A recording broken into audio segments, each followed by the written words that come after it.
Hi everyone, welcome back to my YouTube channel capital market में आप सबका स्वागत है। तो जो आज की क्लोजिंग है 50,880 के आसपास है। तो कल हमने जो प्रीवियस वीडियो में हमने कल का जो वीडियो था उसमें बात किया था जो बैंक निफ्टी के रिगार्डिंग कि अगर 50,800 के नीचे खुलता है जो आज खुला, ठीक है, हम लोगों को ऑलवेज मैं बोलता हूँ 5 से 10 मिनट का वेट कीजिए। अगर यहीं कहीं पे मिल जाते हैं हम लोगों को तो हम लोग जा सकते हैं, ठीक है।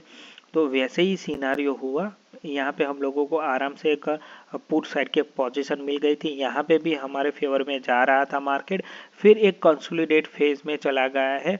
अगर जो कोई इंट्राडे ट्रेडर है तो उसने अपनी पोजीशन स्क्वायर ऑफ कर दी होगी, ना उसको ज़्यादा कोई प्रॉफिट हुआ होगा ना कोई लॉस हुआ होगा, ठीक है।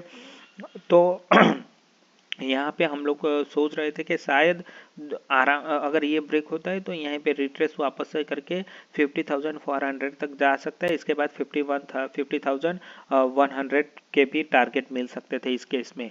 लेकिन जो फिर क्या हुआ कि आज की जो क्लोजिंग है, जो हमारा कल जो हमने बात किया था कि ये हमारा सपोर्ट है, तो उसी सपोर्ट जोन में ट्रेड क्लोज हुआ है आज का ट्रेडिंग सेशन।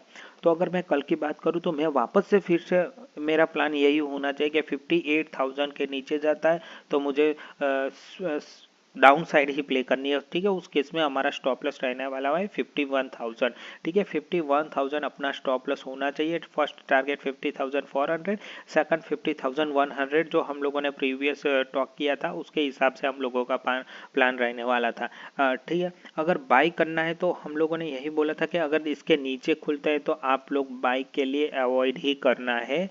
एक ही केस में कि अगर ये लेवल टू लेवल खुलता है, जो लेवल टू लेवल नहीं ओपन हुआ तो वहाँ पे हमारी कंडीशन ख़त्म हो चुकी थी। इसके ऊपर खुलता है तो हम लोग थोड़ा यहाँ पे वेट करिए, तो ऊपर भी नहीं खुला। तो जो आज का जो बाइंग हमारा सिनारियो था वो यहाँ पे कहीं पे भी एग्जीक्यूट नहीं हुआ। एक तो फर्स्ट तो ये गैप डाउन खुल गया, तो जो बाई के लिए था तो जैसे खुलते ही वो ऑप्शन क्लोज हो चुका था कि हम लोगों को तेजी के नहीं जाना है आज, ठीक है। अभी आज का जो मार्केट क्लोजिंग है तो शायद हम लोगों को वापस से कल देखना पड़ेगा। अगर मान लीजिए वापस कल 50,800 के नीचे खुलता है, गैप अप खुलता है, तो मैं वापस से बोल रहा हूँ हम लोग को वापस से अवॉइड ही करना है, उस केस में नहीं जाना है। अगर मान लीजिए कहीं यहाँ पे लेवल टू लेवल खुलता है तो एक बार आप लोग 50,750 का स्टॉप लॉस लगा के तेजी के लिए जा सकते हैं। इसमें फर्स्ट टारगेट रहने वाला है 51,400 का। एक अच्छा खासा आपको स्विंग मिल सकता है अपसाइड, ठीक है।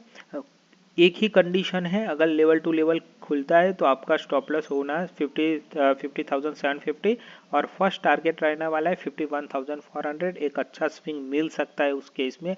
मान लीजिए बड़ा गैप अप होता है और गैप अप 51,000 के अबव होता है तो हम लोग वेट करेंगे, बीच में जहाँ पे क्लोजिंग थी वहाँ पे एक बार आने दीजिए, फिर हम लोग थोड़ा सा 150-200 का स्टॉप लॉस लगा के बाई के लिए जा सकते हैं।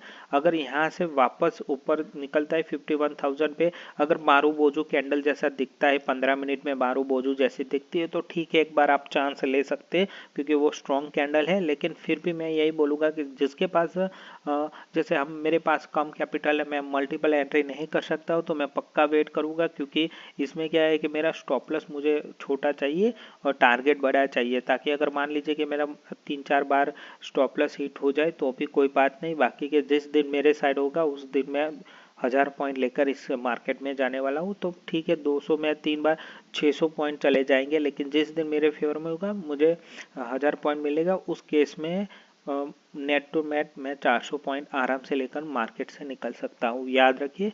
तो सिंगल लॉट की एंट्री है मेरी, तो मैं वेट करने वाला हूँ। मार्केट लेवल टू लेवल खुलता है तो मैं एक बार पक्का चांस ले सकता हूँ, उसमें 750 का मेरा स्टॉप लॉस होने वाला है और टारगेट 51,400 प्योर इंट्राडे है। ठीक है। गैप अप बड़ा खुलता है 51,000 तो आप वेट कीजिए रिट्रेस होने का। अगर किसी के पास मल्टीपल एंट्री का चॉइस है, अगर मैं होता मेरे पास मल्टीपल एंट्री है तो मैं वेट करता पक्का 51,000 के अबव है तो मैं ट्राई करता, ठीक है। मैं कैंडल देखता मारू बोझू है तो ठीक है, मैं 30 से 40% अपनी एंट्री बना लेता, बाकी के रेस्ट ऑफ 60% मैं यहीं पे एंट्री मारता क्योंकि मुझे स्टॉप लॉस छोटा चाहिए, ज़्यादा नहीं चाहिए, ठीक है। तो ताकि अगर मान लीजिए ये ब्रेक होता है तो फिर वापस से मुझे बियर साइड जाना हो तो मुझे आसानी रहे, ट्रेडर का माइंडसेट हमेशा रेडी होना चाहिए, ना बायस होना चाहिए कि भाई मुझे अभी तो मार्केट तेजी, जैसे चार्ट पे जो दिखता है आपको, आपका सेटअप पे जो दिखता है वही होना चाहिए, ना कि मुझे लगता है अगर रिवर्स हो जाता है तो तुरंत एसएल हिट हो गए बाहर निकलिए, दूसरी साइड पोजीशन के लिए तैयार रहे। यही हम लोगों का इंट्राडे ट्रेडिंग में रूल्स है। अगर ऐसे 2-3 बार होता है और फिर भी गलत जाते हो, उसी केस में हम लोगों को न्यूट्रल मान के चलना पड़ेगा कि मार्केट आज जो न्यूट्रल है, ठीक है। तो हम लोगों ने बात किया कि बाइंग साइड, शॉर्ट पे मैंने बात किया।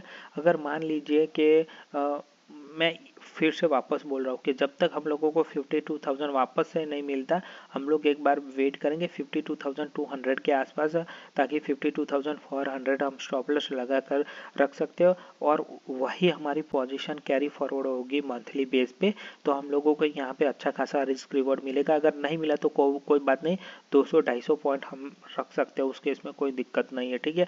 यहाँ पे हमारा चांस मिस हुआ, मिस तो नहीं हुआ, लेकिन यहाँ तक हम थोड़ा वेट कर रहे थे। अगर थोड़ा उसने 100-200 पॉइंट की एक अपसाइड दिखा दी थी होती तो हम लोगों को अच्छा खासा यहाँ पे प्रॉफिट मिल सकता था, लेकिन ठीक है, छोड़िए, उसमें कोई डिस्कस करने का कोई मतलब नहीं है। तो मेरे हिसाब से जो रेजिस्टेंस निकल के आ रहा है, रेजिस्टेंस 51,400 से 550, फिर सेकंड 52,200 से, सॉरी 52,100 से 52,200 के आसपास रेजिस्टेंस है। बेस एक ही है अभी।